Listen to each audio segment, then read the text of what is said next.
This week's video I'm super excited about because it is a website redesign. I am going to be redesigning SZA's merch and basically personal website seemed to be in need of an update.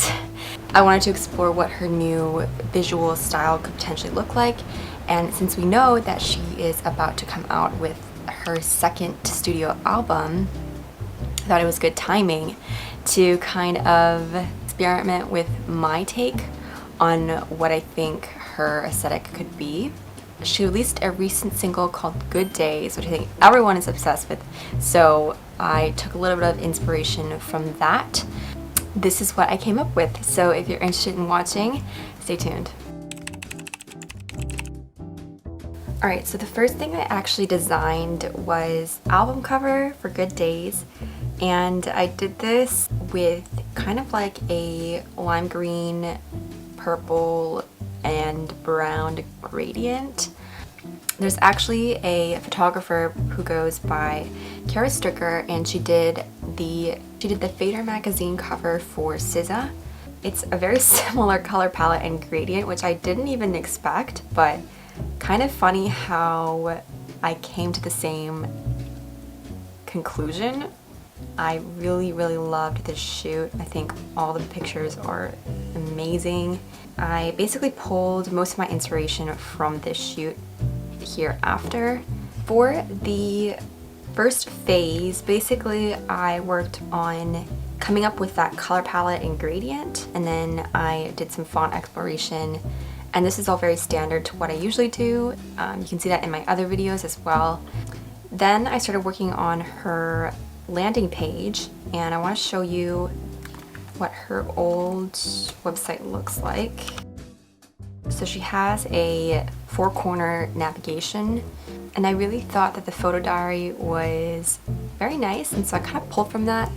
Took note that this green color was going to be an element that I could incorporate into my design. When you are interpreting someone else's art, so for instance, because I'm redesigning the art of a singer, I have to acknowledge how their art makes me feel and what is the emotional impact there for me.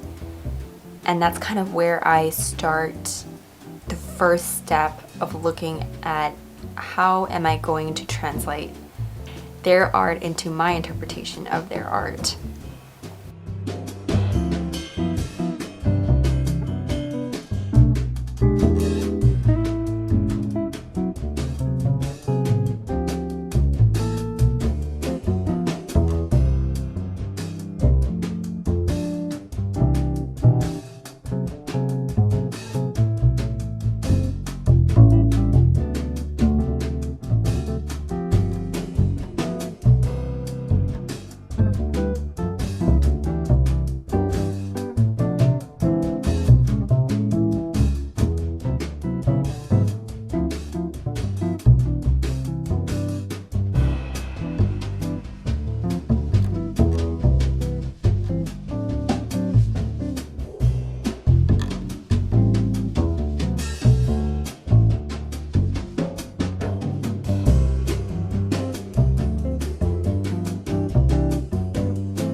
And the second tip is to understand your client, which is to do your research. And I've mentioned this a lot of times, and I'll do it again, but I think it is so important and so crucial. And yeah, I'm not going to go into too much detail about that.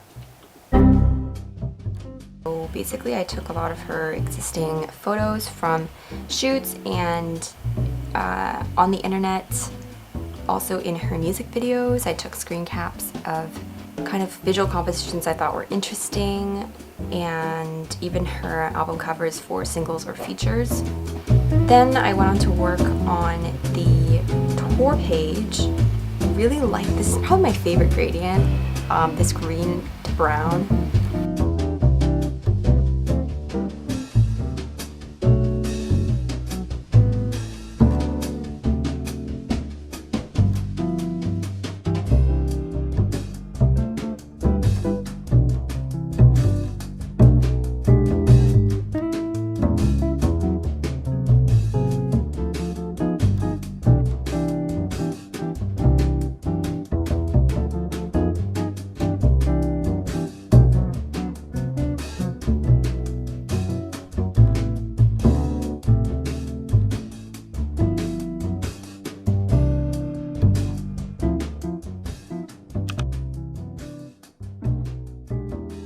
Tip number 3 is to differentiate. So actually I did a lot of research on what other artists' merch look like, and I ranked them all.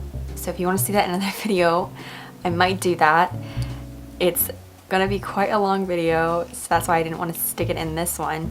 But differentiate meaning look at what other people are doing with their content and see how you can stand out, and not necessarily stand out just to stand out, but highlight how your visual aesthetic can look different and be unique, because it is unique. You just have to figure out how to express that properly.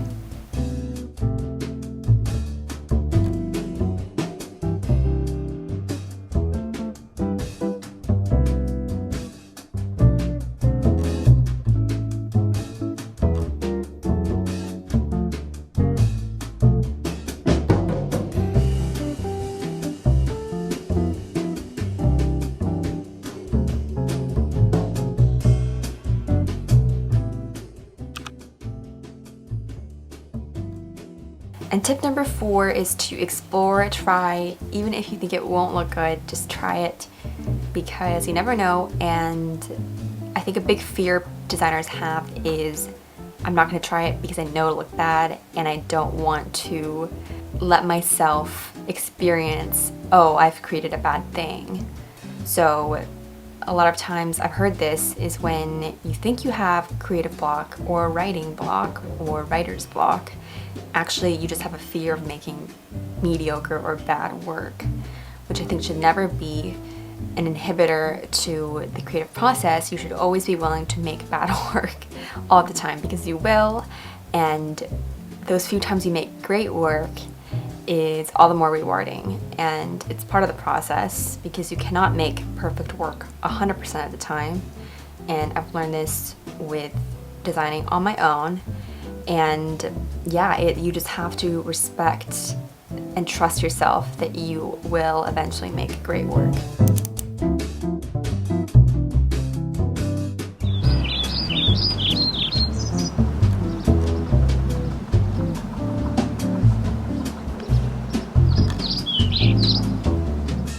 If you are a designer, I recommend trying this out. It's a really great way to expand your portfolio if you need something to add to your work. It's also just really fun, and if you have a passion for a musician or an artist, the eagerness and kind of willingness and desire to design naturally comes forth, and you don't have to push yourself and force yourself to design something that you just aren't passionate about. Alright guys, thank you so much for watching, and I will see you in the next video.